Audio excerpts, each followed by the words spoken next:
Hi, I'm Bruce Judnick. I represent the Martial Art Collective Society and also the Seiko Shotokai. What you're going to see in this video is something that's actually very special.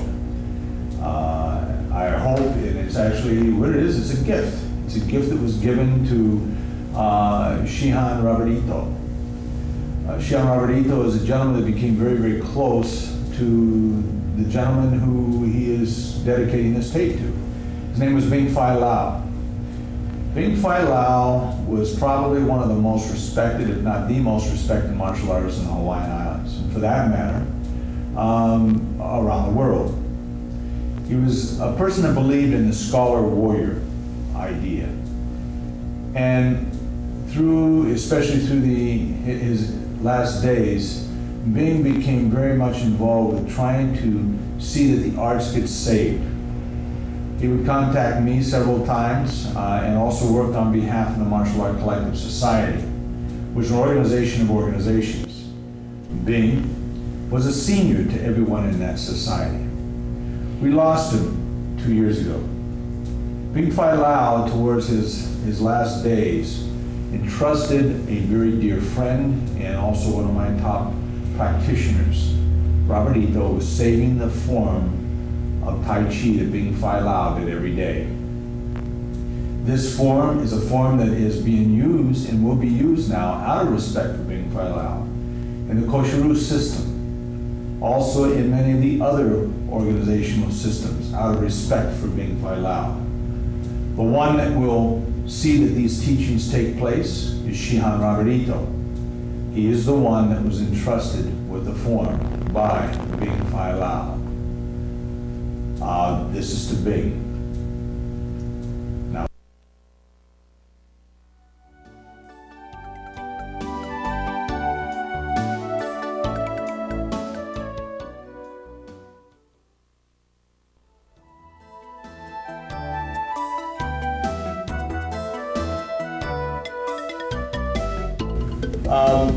the purpose right now of the discussion you're about to hear is a little bit about Bing Phai Lau and Shihan Ito's dealing with. So what I'm going to do is I'm going to ask Shihan Ito some questions and he'll answer them.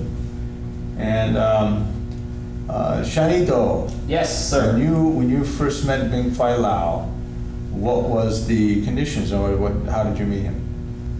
Actually, we had gone to Hawaii initially to meet with him, but we also went to Hawaii to visit the School of Self-Defense, where Matosi had originally started his classes, his self-defense classes. And we met Bing there, and we also were there with a bunch of other martial artists from the East Coast. And we went and visited other historical sites with where Henry Okazaki was buried and so on, Okay, and Thomas Young. What was your feelings when you met Bing Phai Lau? What did you see in him? To me, it was kind of a unusually special energy that I kind of felt with him. We actually kind of hit it off pretty well, and I felt very comfortable around him. I was in awe of him, but I felt very comfortable around him. What were the things that, in your mind, that Bing Phai Lau would have liked to have impressed upon the rest of the martial arts world? So if he was around today and he could just speak freely, because you know one thing about Bing, he would never speak out of turn. He's not like me. But if he could have just spoke his mind, what do you think he would have told all martial artists? I think that he would like for all martial artists to unite in some manner, unite and to get into a study and a practice where you show a lot of respect for the past and experiences of the arts and the people that were responsible for keeping it alive, and to not forget where all this came from. The form that we're about to see, which from what I understand is the first section of a 3-section form. Where did you learn that at? We originally learned that in Kauai. We were at a weekend in Kauai, and we were talking about actually we were in the bunkhouse, and we were talking about a form that was done earlier. And actually, there was Helen Yamaguchi was asking if anybody knew a little bit of Tai Chi, and then Bing looked at me and he goes, "Would you guys like to learn the first part of Tai Chi form?" And I said, "Yes," without hesitation, "Yes." So we learned it right there in the bunkhouse, first part. Bing Fai Lao took a great interest in the martial arts over the last, probably what was it, the last 4 or 5 years? So it was Yes. Yes. And what was that interest geared towards? Unification.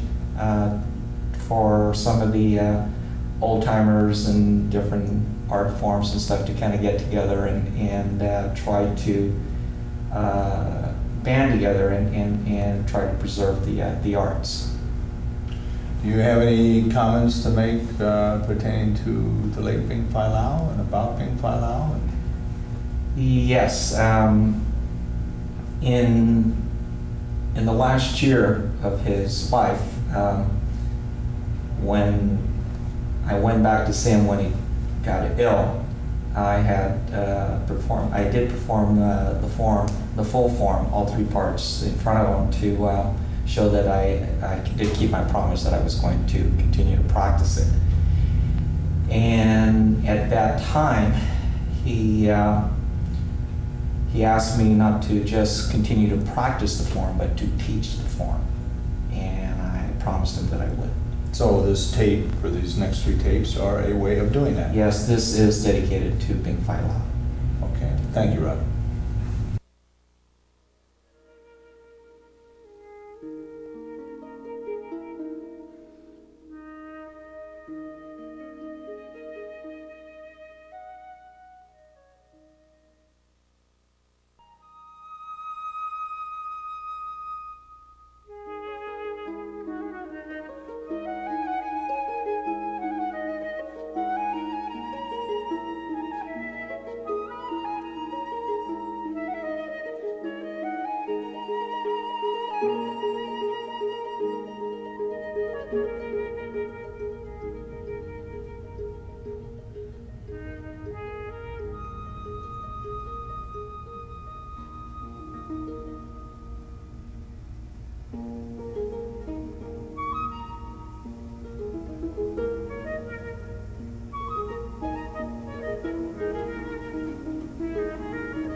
What I'd like to do here next is to just get those of you who have never done a Tai Chi form before, some of the things that you like to do is first try to loosen up and relax a little bit.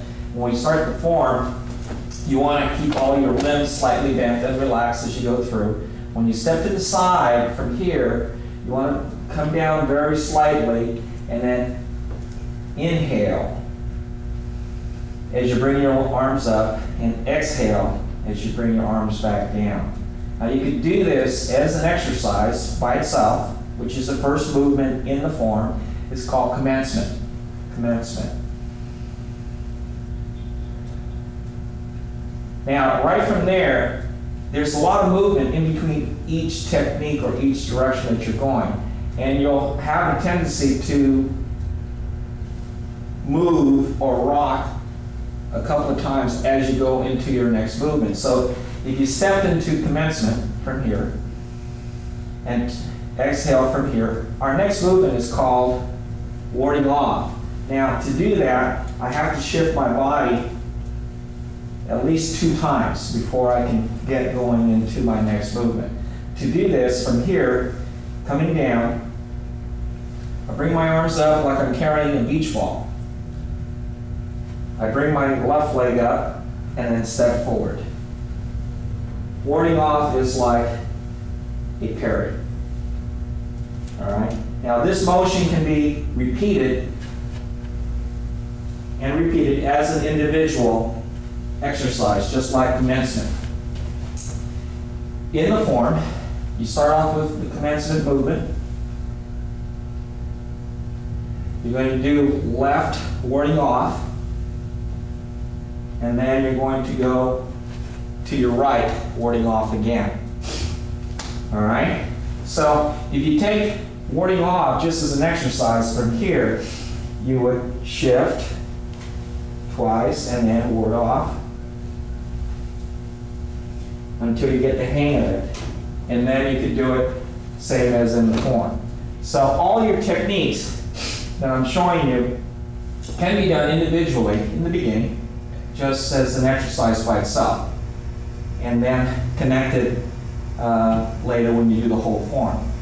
If you have a problem with one part, then just take the specific part and go over it over again. All right. So what I'll do is I'll go through the first 3 steps, which is commencement,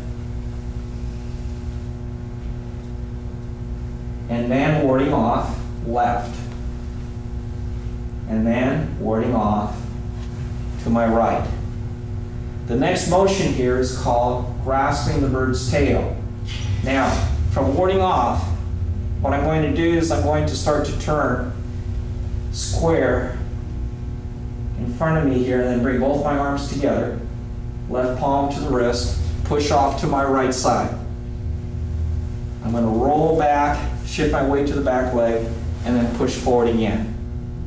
All right, so from warding off right, square up, palms to the wrist, push off, shift your weight back, roll your shoulders back, push off again. All right, so we're going from commencement. In commencement, as you step, knees bent, you're going to inhale as you lift your arms, exhale as you drop your arms. And then inhale, and then exhale as you extend your arms into warding off left. Start to inhale, and then exhale. Inhale, exhale, and then roll back. Exhale again as you come in. This next movement that we're coming into is now called single whip. Single whip will be turning back to the front. So from the ending part of grasping the bird's tail, you're going to reposition. You should start looking to the direction in which you will be turning. Whip your arm out into a parry motion. Wrist comes in into a flexed posture. Strike with the elbow or with the wrist, and then push off to your left. All right, and I'll do that again. So from here, I'm rolling back, pushing off, looking over, strike, and then push off to my left. All right, so So those are the first few steps in the form. The important part of all the movement has to do with your breathing. Tai Chi was developed for health and maintenance. And though it was used to maintain the body, it came from martial arts movements, and I'll break that down later as we go. All right, I'll start again from the beginning, commencement. A lot of the movements will be repetitive once we know what the movements are. All right, that's warding off left, warding off right, square up, grasping the bird's tail, pushing off, and I'm coming back to the front. Single whip, and then push. Next movement is called playing the lute. From this position, look to your left, and this is called white crane, cools his wings. Knee comes up, brush knee twist, strike. And then feet together, playing the lute. Knee comes up, brush knee twist once, knee comes up, brush knee twist twice, knee comes up, brush knee a third time. Playing the lute, brush knee, cross step, back fist, parry, and punch. Left under right, counter grab, push off, turn to the front, apparent closure. And that concludes all the different steps in the first part of Tai Chi Chuan long form, part 1.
All right, what I like to do here is drop back into the one section with single whip and break it down into a little more detail. All right, so from here, from the beginning, I'll go through it again from the beginning. From here, we're coming in, commencement form, and then positioning, going into warding off left, repositioning, warding off right, and then this is grasping the bird's tail, coming back, and pushing off. Now from here, in single whip, we'll be going back to the front. We have to reshift our body weight to the back leg, and then as we come back to your front leg right, you're going to turn and pivot. You're coming in with a parry, hooking your wrist, bringing down towards your hip, and then striking. And then turn to your left, parry, push. All right, so let me go through that again. So from the end of grasping the bird's tail, I have to reshift my weight back, and then as I come to the front leg, I'm coming in with a parry, wrist, strike, and then push. All right, now from here, we're focusing back again to the front and playing a loop from here. And this can be done with your hands straight out like this or up and down, which could be like a snap motion from here as you, from an attack. Now, this next technique from playing the loop is going to go to our left side. And this is one of my favorite techniques. This is called White Crane Closes His Wings. Kind of a cool move. From here, shift to your front leg, reposition your hands like you're carrying a large ball, and then a parry up and a parry down. All right, so we're here. I'm shifting. My hand position starts to change, and then parry. And do that again. So you're here. I'm shifting. Parry. And then the next move from that position is called brush knee. Knee comes up from here. Blocking, parrying, striking. Brush knee, twist, strike. All right, so I'll do that again from playing the loop. White crane, closes his wings, brush knee, strike. And once more. In fact, let me go back to the end of grasping the bird's tail, and then shift, single whip, push, shift, playing the loop, white crane, closes his wings, brush knee, strike. And then back to playing the loop again. Now, the rest of this part here will be repetitive using brush knee, twist, and then coming into a back fist, cross step, parry, and punch. All right, so this part in here, from playing the loop to white crane, is a more difficult spot, so I'll spend more time doing this part here. And then you're coming out. All right, so from here, playing the loop, white crane, closes his wings, knee comes up, brush knee twist, strike. Knee comes up, playing the loop, and then 3 brush knee, strike. 1, 2, and 3. Feet together again, playing the loop. This is the last one.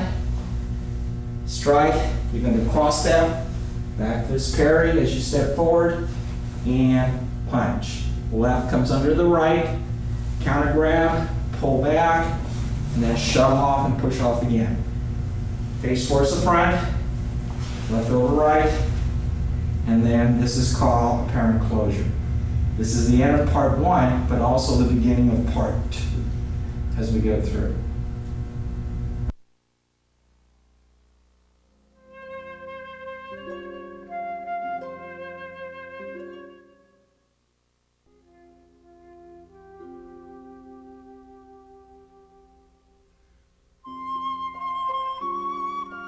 What I'd like to do next here is to perform the same form again in a different angle. So I'll start off facing in this direction and go through it, and I'll talk myself through the whole thing. All right. From here, relax, step to the side. You're coming up. Inhale. Exhale. Start to shift. And then warding off. Shift again. Warding off to the right. Coming back. Grasping the bird's tail. Roll back. And push off. Shift. Single whip. Shift. Playing the loop. Turn to your left, Wide crane cools his wings into brush knee. Feet together, applying the loop. Knee comes up, brush knee once, brush knee twice, brush knee a third time. Feet together, applying the loop, brush knee, cross step, back fist, parry, and strike. Left under right, counter grab, pull back, push off, turn to the front, feet together, crossing right over left, apparent closure.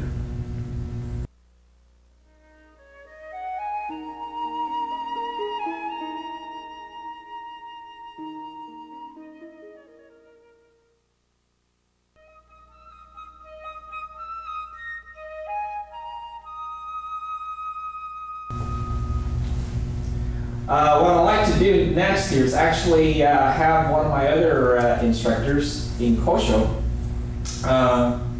explain some of the applications in this Tai Chi form. And I hope that he'll do